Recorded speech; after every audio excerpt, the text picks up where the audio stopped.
सलाम अर्ज़। जयप्रकाश यूनिवर्सिटी छपरा के शोबे उर्दू की जानिब से आप सबका इस्तक़बाल है। आज के मुख्तसर तारीफ़ी खुतबे में एमए के चौथे सेमेस्टर के 16वें पेपर के एक मौजू सर सैयद अहमद ख़ां की नस्र निगारी के सिलसिले में चंद बुनियादी निकात पेश किए जाएंगे।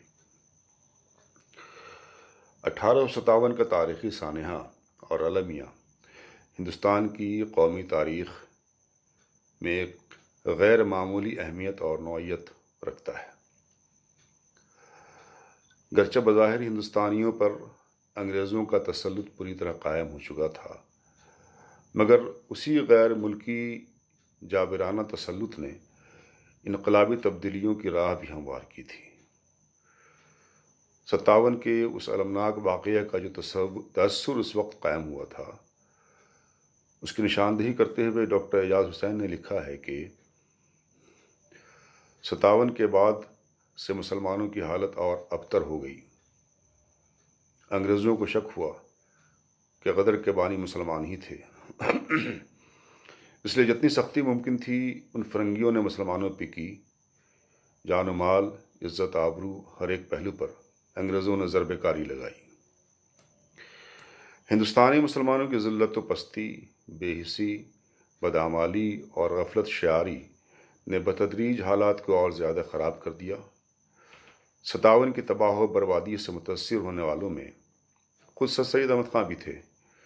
इस ज़िल्लत व ख़ारी से मायूस और दिल बर्दाश्ता होकर उन्होंने तर्क वतन की नीयत कर ली, मगर फिर अपने फ़ैसले पर नज़रसानी की और अपने उस फरारी रुझान से निजात हासिल की। उन्होंने हिंदुस्तान में रहकर हिंदुस्तानी मुसलमानों के हालात को तब्दील करने का आज़म किया। अपने इस सालेह और हयात आफरी अज़्म की तकमील के लिए उन्होंने साइंटिफिक सोसाइटी की बुनियाद डाली, रिसाला साइंटिफिक गज़ट जारी किया। बाद-ए-ज़ां वो 1869 ईस्वी में बरतानिया के सफ़र पे भी गए, जहाँ से मिली माशरे के फ़रोग़ का एक नया तसव्वुर और मंसूबा साथ लेकर आए। वापसी के बाद उन्होंने रिसाला तहज़ीबुल अख़लाक़ जारी किया, मोहम्मडन एजुकेशनल कॉन्फ्रेंस की बुनियाद डाली। 1875 ईस्वी में अलीगढ़ में मोहम्मडन एंग्लो ओरिएंटल कॉलेज कायम किया, जिसने आगे चलकर अलीगढ़ मुस्लिम यूनिवर्सिटी की सूरत में तरक्की हासिल की। उस कॉलेज के सिलसिले में प्रोफेसर एहतशाम हुसैन ने लिखा था कि अलीगढ़ कॉलेज महज एक अलामत था उस नई ज़िंदगी में दाखिल होने की जो अपना दर खुले हुए अंदर आने की दावत दे रहा था। चूँकि सर सैयद अहमद ख़ां के सामने एक पस्त व मायूस माशरे को बेदार और सरगर्म अमल करने का मंसूबा था, इसलिए उनकी तमाम तर नसरी, इल्मी और अमली काविशें सालेह मकसदियत पसंदी की मज़हर बन गईं। इन्हीं मकासिद हयात को सामने रखकर उन्होंने मज़ामीन व मक़ालात तहरीर किए। उनके मक़ालों में एक भी ऐसा नहीं है जो ज़िंदगी के आला नस्बुलैन का हामिल न हो। डॉक्टर सैयद अब्दुल्लाह ने सर सैयद के मक़ालात व मज़ामीन को मौज़ूआत के एतबार से 3 पैमानों में तक़सीम किया है। कुछ मक़ालात सियासी और मुल्की मामलात व मसाइल से वाबस्ता हैं। उन दो नौइयत के मक़ालात के अलावा कुछ मक़ालात ऐसे हैं जिनका ताल्लुक़ तहज़ीब व तमद्दुन के मामलात से है। मक़ालात सर सैयद के उन्वानात ही इसकी निशानदेही करते हैं कि सर सैयद ने बेशतर मज़ामीन में माशरे की इस्लाह फलाह के मकसद को सामने रखा है।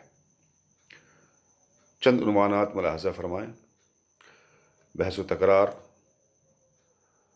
उम्मीद की खुशी, तहज़ीब, गुज़रा हुआ ज़माना, तअस्सुब, तालीम व तरबियत, काहिली, अखलाक, मुखालफत, खुशामद वग़ैरह। ये तमाम मक़ाले माशरती ज़िंदगी की कोताहियों, कमज़ोरियों और ख़ामियों की वज़ाहत करते हैं और उनकी इस्लाह के मकसद को पेश करते हैं। उन्होंने अपने ख़यालात, तसव्वुरात और तसव्वुरात को नहायत सादगी, मतानत और खुलूस के साथ पेश किया है। बक़ौल डॉक्टर अब्दुल्ला हुसैन, महज़ मौल्लिम अखलाक ہونے سے ان کے مضامین کی صورت کو زیادہ نہیں بگڑی، صورت اس بات سے بگڑی ہے کہ انہوں نے اپنے مضامین کو مقصدیت کے سنگ گراں کے نیچے رکھ کر مضمون کی روح کو تقریباً کچل ڈالا ہے۔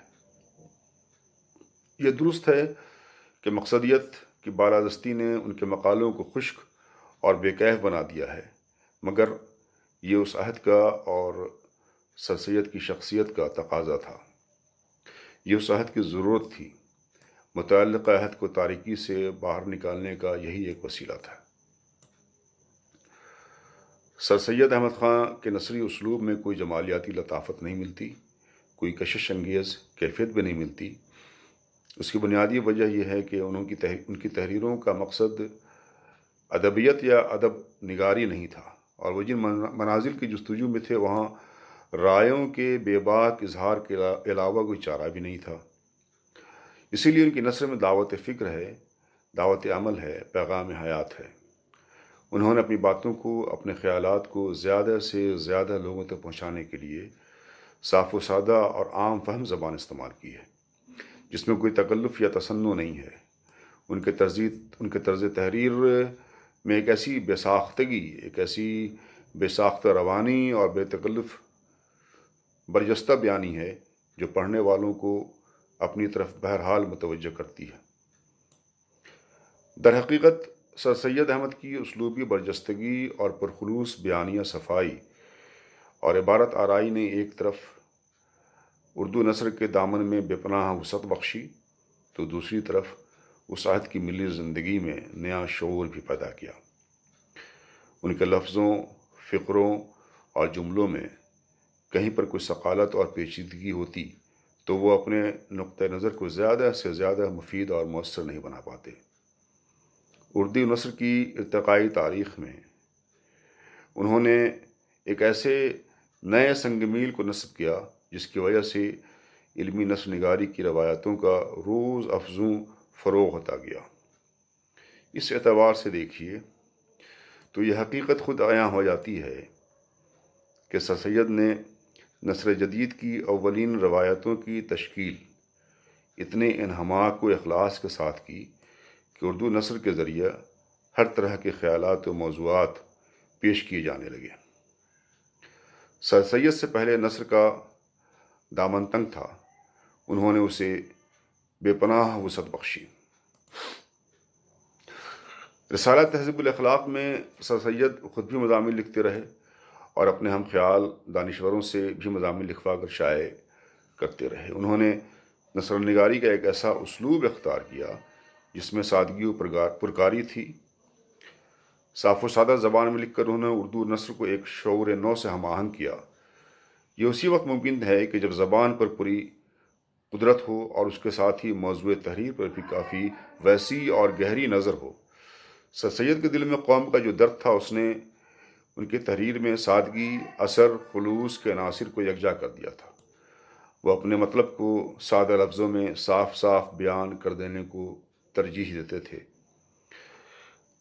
تہذیب الاخلاق کے 4 سال مکمل ہو گئے تو سر سید نے لکھا تھا، جہاں تک ہم سے ہو سکا ہم نے اردو زبان کی علم و ادب کی ترقی میں اپنے ان ناچیز پرچوں کے ذریعے سے کوشش کی، مضمون کی ادا کا ایک سیدھا اور صاف راستہ اختیار کیا۔ جہاں تک ہماری کجمج زبان نے یاری کی، الفاظ کی درستگی، بول چال کی صفائی پر کوشش کی، رنگینی عبارت سے جو تشبیہات و استعارات خیالی سے بھری ہوئی ہے اور جس کی شوکت صرف لفظوں میں رہتی ہے اور دل پر اس کا کوئی اثر نہیں ہوتا، پرہیز کیا۔ تک بندی سے جو اس زمانے میں مغفہ عبارت کہلاتی تھی ہاتھ اٹھایا، جہاں تک ہو سکا سادگی عبارت پر توجہ دی۔ سر سید کے اس بیان سے بخوبی وضاحت ہوتی ہے کہ رسالہ تہذیب الاخلاق کے ذریعہ صاف و سادہ اردو نثر نگاری کی روایت کو فروغ دیا گیا۔ یہ ایک تاریخی سچائی ہے کہ اس وقت تک اردو نثر ادبی نثر تھی، تخیلی نثر تھی، مصنوعی نثر تھی، اور سر سید نے اس کو علمی نثر کا شعور بخشا جس میں کوئی تکلف اور تصنع نہ تھا اور جس کے اندر ہر طرح کے مضامین و موضوعات پیش کرنے کا سلیقہ بھی موجود تھا۔ شکریہ۔